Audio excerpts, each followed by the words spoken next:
That's going to go down as a loss of 5, and it brings up 3rd down.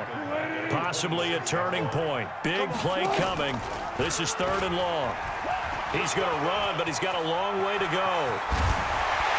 And now nothing but green ahead of him. 20, 10, and he will score. Touchdown, Seattle. Russell Wilson, his 2nd touchdown of the afternoon, as they can now even this game here in the 4th quarter with the extra point. Brandon, you and I have called a lot of college football in our day, but on Sundays here in the NFL, doesn't it look a lot like what we used to see on Saturdays when we called those games? Yeah, option plays just like we saw. That was a long touchdown of the option. What you taught me, though, defensively, you get your eyes in the wrong place on a play like that, you're in trouble. What's the term that's in vogue in the NFL? Eye violations. The offense wants you to put your eyes in the wrong spot so that they can appear in others. Let's go! Now the Baltimore offense heading back out onto the field. Now we have seen a lot on the scoreboard here in this quarter. So sometimes you talk to me about tendency breakers on offense. These defense. Jackson hit, and he lost the football. And the Seahawks have picked it up. And down inside the red zone at the 19-yard line. Well, so much for the 4-minute offense. They were trying to reduce the clock, get in position to win the game, and leave no time for them to come back and catch them. And guess what? End zone caught. Touchdown, Seattle.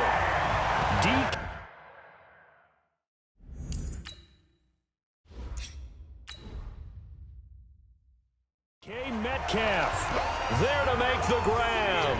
And the Seahawks have taken the lead.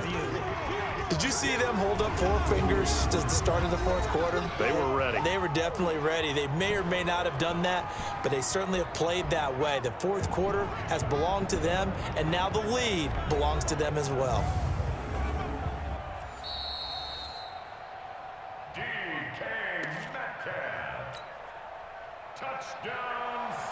They had to go to the monitor, get an extra look. That's what the technology is for, and this touchdown will count. Extra point up and through by Myers. And they will take a 7-point lead. The kickoff unit is out on the field, and they will send this one away.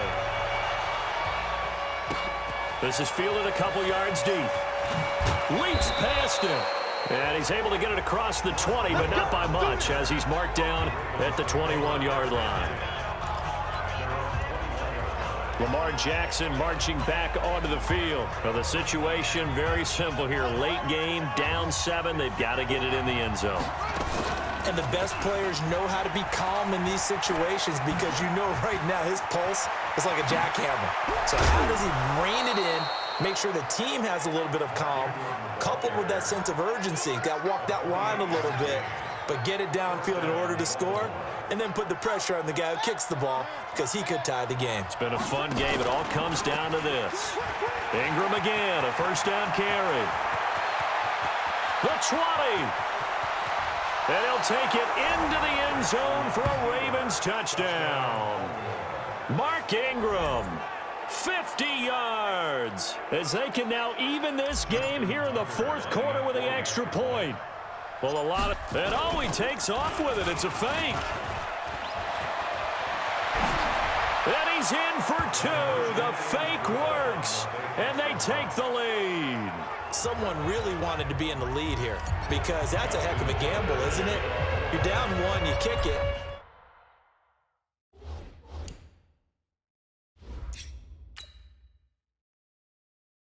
You got a tie ball game. Instead, they fake it. And I keep coming back to this every time I say it. Remember, if you're faking an extra point now, the ball's got to the 15 yard line. Yeah, you're giving up 13 yards as opposed to just lining up at the 2 and saying you're going to go for 2. You're running a big play, lots of yardage for 1 extra point. That's a heck of a gamble, but it paid off in this case. The Seahawks offense now, they get ready to come back onto the field. And they're hoping to redo their efforts in the last drive when they got into the end zone. And just think of what it's like now on the sideline, because when you score a touchdown, you have to go over and look at the tablet and see what you did on the last drive. When you scored points, it's a whole lot better view than when you're trying to figure out how to fix things there. They run again with Carson. He's got a first down and then some at midfield. And bulldozing his way through. And now off to the races down the right side. And he is in for the Seattle touchdown. Chris Carson with his second touchdown of the afternoon. And the Seahawks are going to retake the lead. Wow, I know it's a never-say-never situation, but to me, that looks like that's the one that's going to finish them off. The score that puts them in front here late, but now you got to rally your kick team, don't you, and say the last thing we need is a big return. And what happens is guys get overeager, get out of their lane because they're so excited they want to make the last tackle. You mess up, could come back at you a long way. Free kick out of it.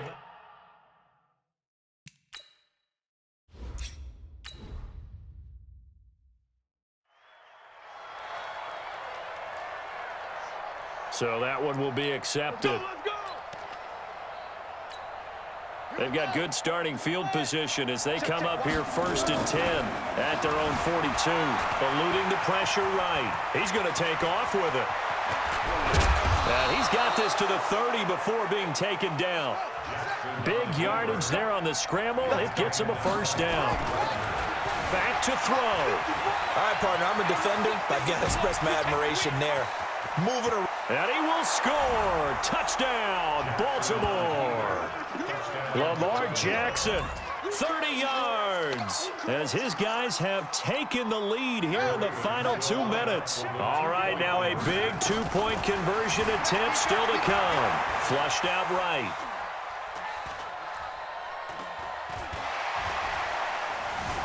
Trying to improvise. Stepping up, he's going to keep it.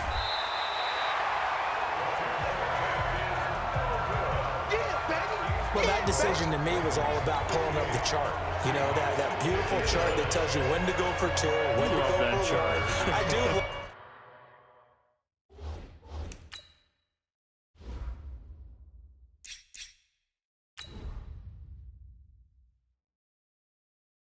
It helps you with your decision making during heated times. And just look at it right here in this point of the game.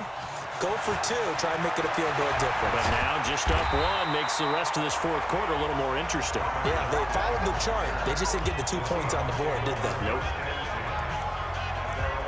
So Wilson and the Seahawks down by 1. 1:16 remaining. And they need at least 30 yards, you'd have to think, here to move the football to have a shot.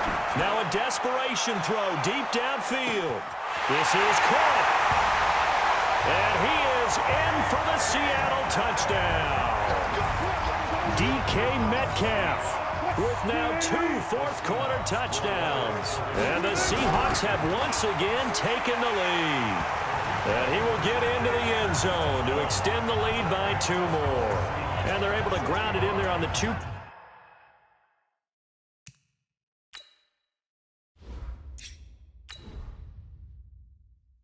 Point try, and you and I were talking before the game that 2-point conversions from the 15-16 season. What has changed? What hasn't changed, partner? Yeah, I'll tell you what's changed is just your normal strategy, because now you're either kicking the football with the ball on the 15-yard line, or if you decide to go for 2, they put it on the 2-yard line. So what are you thinking as a coach? Do I risk it? Do I go for it here? Do I try and gain a strategic advantage and maybe go for 2 early?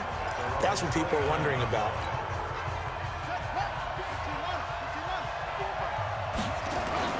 Back to throw. Escaping the pressure right. There he goes right side. And yes, he's into the end zone. So they get the late score they needed. And now the extra point can tie this thing up in the final minute. And while it appears the heavy lifting was accomplished by scoring the touchdown, they're still down 1. That extra point is not a gimme. Don't forget the extra point. It's up and good. And, partner, we've got a tie game here in the 4th. I'm not sure if they drew that play up to score, but it scored indeed. 1 play on the ground and into the end zone for 6. This is taken near the 13. And they're going to start this drive in pretty good shape as they get it up past the 30. The Seattle now ready to march onto the field. They need to get this around the 40 on the other side to get into field goal range. Look at the clock, a decent amount of time here to tie game. What do they do? No panic situation at all. They've got to get a couple of chunk plays, pick up nice bits of yardage. Target the sidelines? Target the sidelines because you want to get out of bounds and make sure that clock stops. Because if the clock stays running, that makes things that much tougher for you. It can always bleed out on you. Now Wilson. He'll find Metcalf. And he'll be taken down across the 50 at the 45 in enemy territory. The Ravens going to use the second of their timeouts as the clock stops with 23 seconds to go in the game.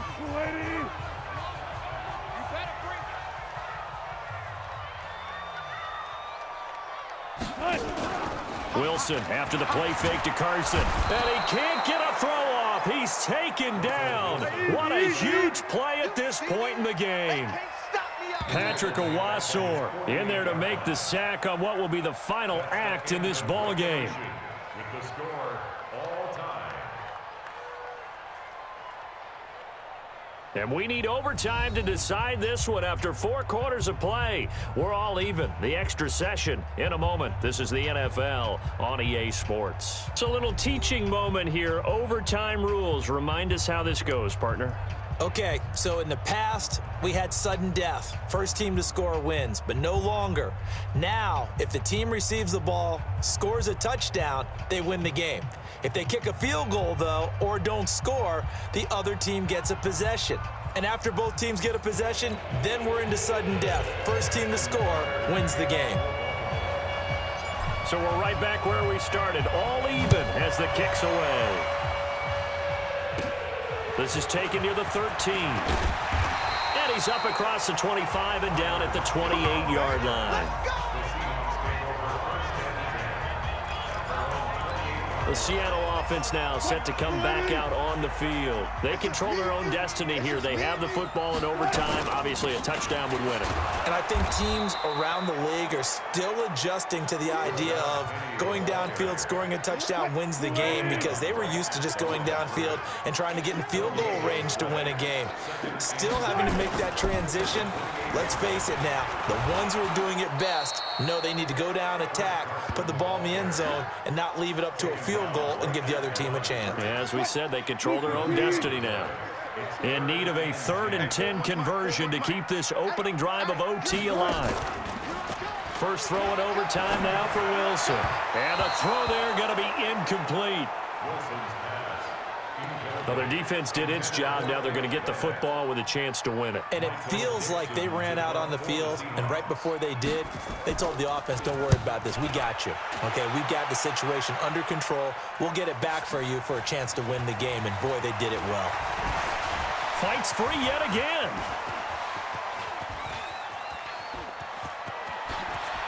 And then he goes with a juke. He had his sights on the end zone, no doubt, but is brought down after a huge return there. And the Ravens set up well to begin their drive as it'll begin in enemy territory already. First throw in overtime now for Jackson. On the move to his left. He'll run it. And so close, he gets it to the 1. Out of bounds right there. Turns out to be a great idea to tuck that one. Good for 24 yards. They'll look to run with Ingram. And he'll go backwards, losing yardage to the 5. That's going to go as a loss of 4, and it'll be 2nd down. Jackson's going to try the sneak. Only a yard there on the keeper, and that's going to leave him with a 3rd down. This stadium once registered as the loudest roar ever recorded, and you can hear him now. 3rd and goal. Only a yard on the sneak. He needed more than that. 4th down. Defense didn't budge on 3rd down. Now what are we going to see on 4th? We are soon to find out, but does this feel like old school football or what? Oh, right? yeah. It's an old-fashioned goal line stand. I know what I would call on offense. I would go for it. And I want some type of a play where my quarterback has a chance to run it or throw it. I don't just want one static play. Well, we thought this game would be a good one. It did not disappoint into overtime, and it took the field goal to win it. And we always pay lip service to how important it is to play defense.